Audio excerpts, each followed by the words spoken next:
Well, welcome in, folks. This is session number 9 of singing songs of old Bareback Jack.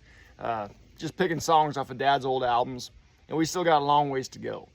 And so this album was released in 1978, along with the last one that we did. This is called Paint Me Back in Wyoming. And one thing about this one, it's never been opened. It still has a shrink wrap on it. I know there's a horrible glare on there. There you go. Now, the picture was taken out on the ranch.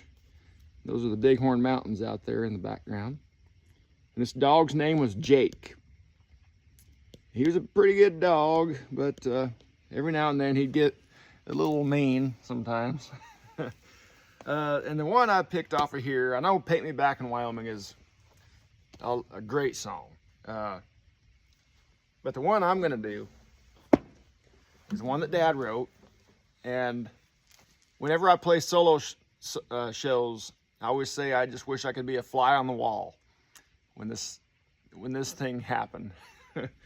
It's called Hippies in Calgary. Here we go. It's a true story. Every word about it is all true. So here we go.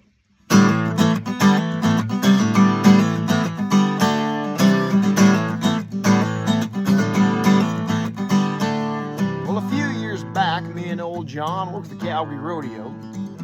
We were hanging around town with nothing to do and nowhere else to go. Now, cowboys are known for the fun-loving ways, pranks, and practical jokes. And I'll never forget the night we impressed a bunch of them Calgary folks.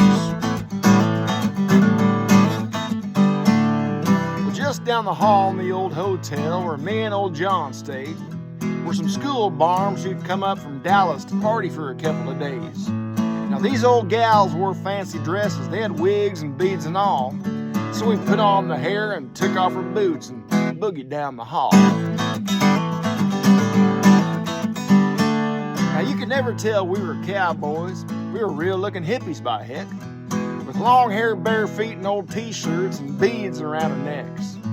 Well, shoot, we just had to shield someone, so we boogied on down to the lounge. There was cowboys and gents in nice old suits and ladies in long evening gowns. Well, we found us a table and pulled up a chair and lit up some Bull Durham smoke. Well, smoke filled the air and everyone there thought those hippies were smoking dope. Well, Leonard McCravey and old Ronnie Rosin were sitting 2 tables away. So we did what we thought that hippies would do, and we noticed them looking our way. We waved our long hair and rolled back our eyes and sucked in them homemade smokes. Said stuff like cool and yeah man wow, we put on one heck of a show. Now Ronnie and Leonard, they'd been there a while, so they weren't feeling much pain.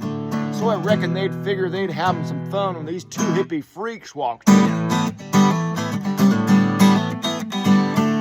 Now the bar got deathly quiet as those cowboys come our way. And the city folk knew it wouldn't be long till the battle got underway. And Ronnie, he come right over to me and he looked me right square in the eye. He said, "Hey there, boys, that stuff you're smoking." I said, "Here, man, give it a try." Well, that didn't make him too happy. And then when I told him to bug out, he blinked and snorted like a mad Bremer bull, frothed and foamed at the mouth. And just about then, I looked at old John and his face had turned a beet red, as Leonard had grabbed him right by the throat with plans to tear off his head. Well, Ronnie reached out with a huge left hand and he grabbed a hold of my hair. With his right fist cocked, he said, "Now, boy, you better start saying your prayers." Well, he gave a yank and my wig come off and lay limp there across his hand. A more stupefied look I had never seen on the face of any man. Well, he dropped the thing like a poisonous snake and stared at it there on the floor. Then he looked up at me and saw who I was and laughed and gave out a roar. Well, now the story doesn't have any moral. It was just one mighty good gag. But I sighed with relief Ronnie didn't swing first before he pulled off my wig.